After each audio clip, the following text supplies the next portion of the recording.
Hi everyone, welcome back for another video on Star Trek Fleet Command. Now, today's video I'm going to touch on the Death of Andoria.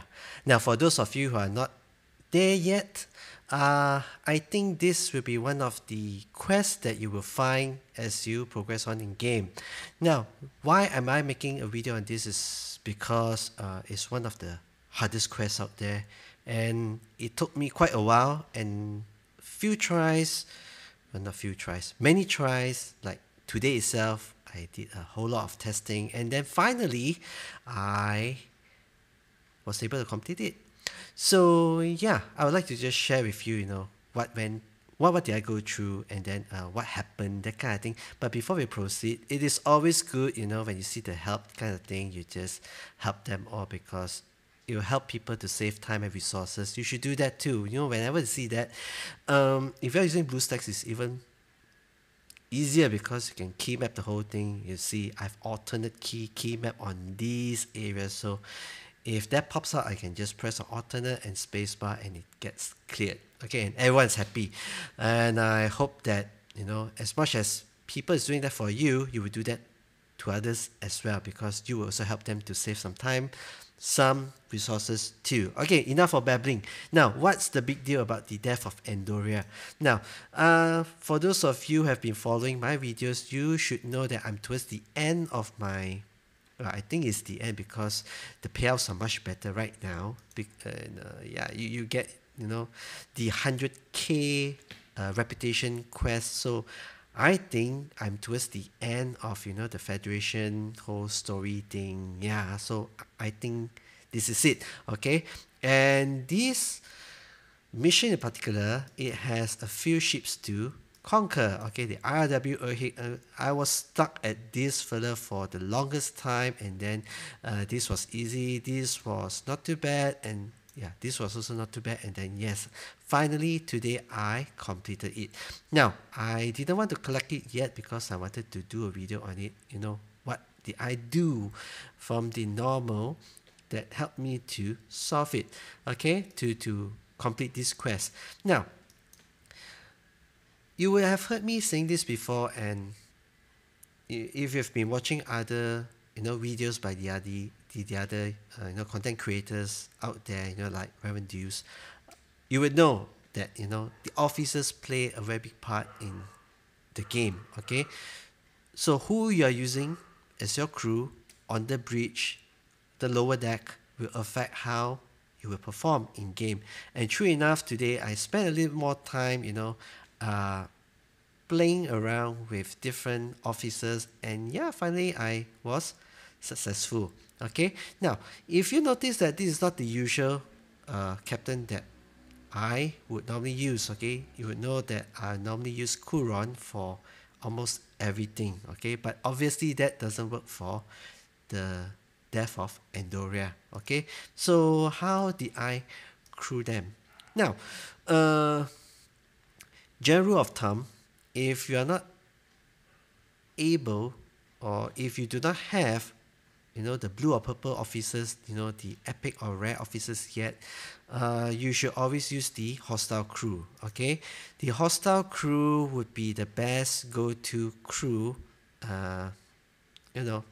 if you do not have any of these guys, girls, whatever yet. Okay, so how does your hostile crew would look like? Okay, so you would have the Cadet Uhura as the captain, then you would have McCoy, okay, and then you would have either Chen or Talan as to fill up this slot over here.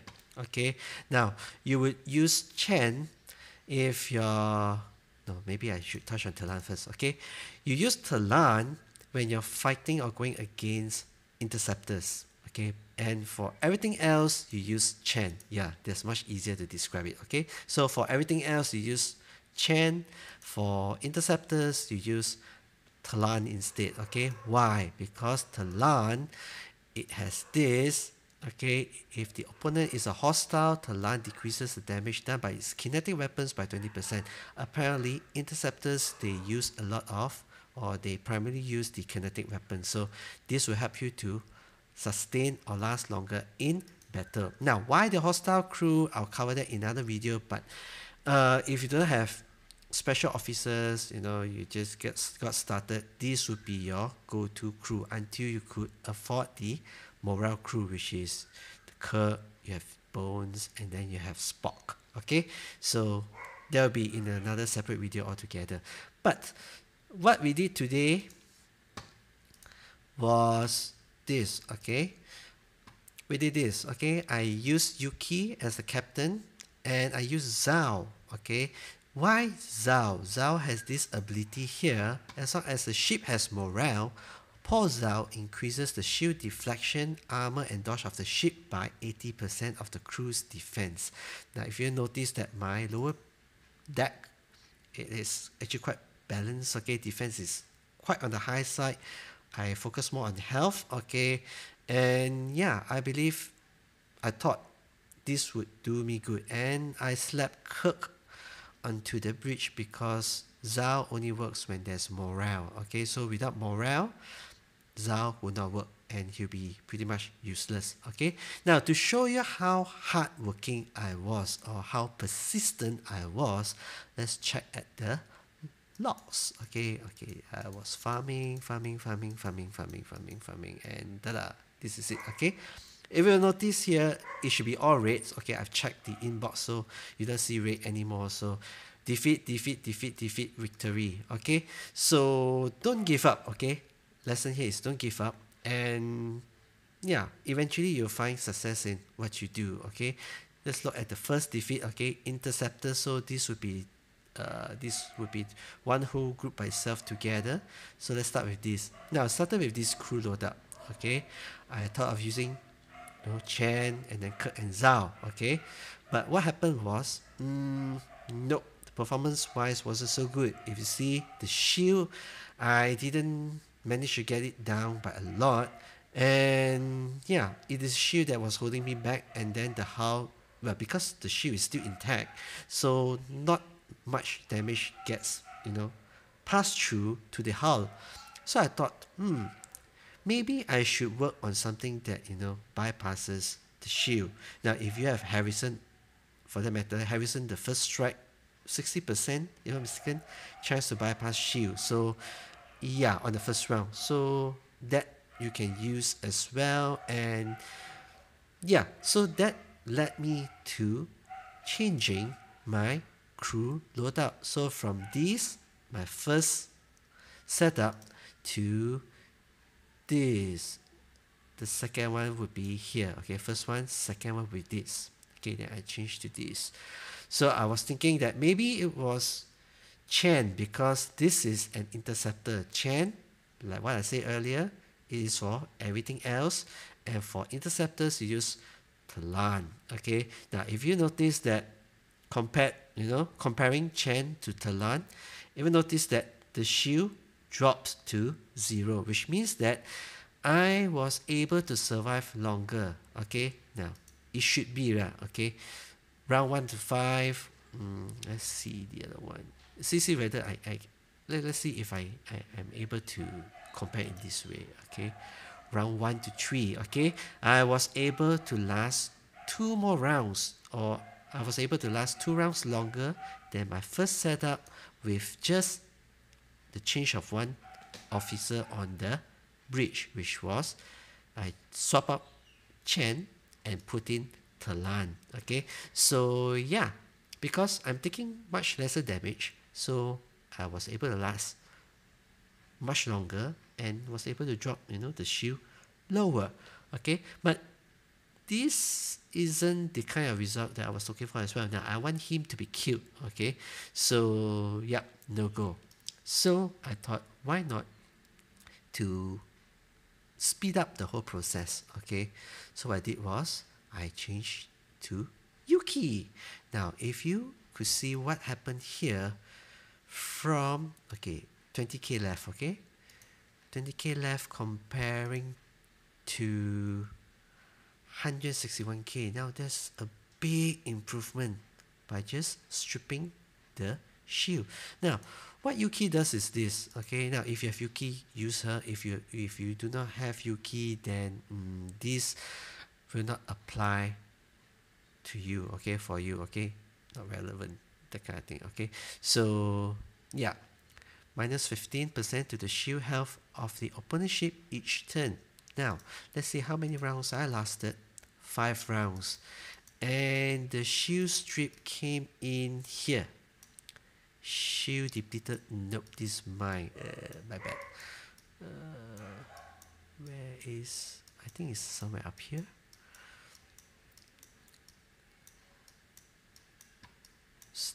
Stated here? No, not stated here. Not stated here. Wait, we're supposed to look at shield, okay? Shield. No, so it's not stated here, okay? But I'm very sure that, yeah, it works, okay? It works, okay? It works. Okay, but it didn't get stripped, so yeah. Okay, so I changed to this setup and yeah, it gave a much better performance. So what did I do next? Okay, now since the difference is just a little, so I thought it might just be a random factor. So if I'm mistaken, I went at it again. And yeah, I dropped it to 14k this time, another 6k lesser than before. Okay, now what I did at the last stage was I actually did this. Okay, Zhao, I leveled Zhao. Okay, so I leveled Zhao and max him out to this Zhao. Okay, so I maxed Zhao out 15 to 15. Okay, Zhao was at 12 upon 15 earlier, so I maxed him out, and yes, that actually did the last push that I needed to defeating that ship and yeah, clearing the quest. So yeah, your officer's loadout is very important. Okay, so if you are at, I started toying with this because I'm at the last stages. I've been saying this like a few times already, and for those of you who have not watched my previous videos, this is the amount of points I'm at. So 8.2, if I were to claim that reward is at 8.35, which is very, very close to Enterprise. So I'm actually trying to clear as many of those 100k missions as possible, so that I do not need to spend more time onto farming reputations, or more days collecting quests, that kind of thing. Oh, talking of which, I haven't collected my daily goals as well. Now, in my previous video, which I talked about how to farm reputation points effectively, you got to finish missions that looks like this. Okay, defeat Klingon Romulan ships, okay, which gives you a certain amount of points as well and credits. Okay, so by completing all this, you get rewarded. Not much, but it helps. Okay, every single day you do a little bit of this and that, it helps. And if you're dual faction, it might be a little bit balance here and there, because you have gotten points on Federation and Romulan would reduce it a little bit, that kind of thing. So yeah, you see 9,000, which is not that bad. So do your dailies, and I can assure you that it will definitely help you to reach your reputation milestones much faster. Okay, so yeah, I am still projecting that by Valentine's Day I should be getting my Enterprise. Okay, so yeah, I still haven't solved the credits part yet, though I have my refining, my running, that kind of thing, and yeah, so on and so forth. So I've even tried to use this crew on a higher level map, so that I will spend lesser time and get more points. Okay, now if you watch my previous video which I made on the reputation one, I'm not using Kuron in this setup, and yeah, I was trying to see how well this crew loadout would carry me, and it's not bad. I would say it is performing quite well. So yeah, I guess there you have it. And to end this video, let's just do this. Death of Andoria. Bye bye. Collected. Okay, so yeah, there you have it. If you have not already subscribed to this video, I hope you do, because I will show you that I will bring you quality contents, like things that would help you. And yeah, by subscribing, it will help me to grow as well as in the channel. And then if you like this video, do smash on the like button as well. And if you have any ideas or suggestions, like what kind of videos should I make, do post them in the comment section down below. So thanks for watching. Live long and prosper.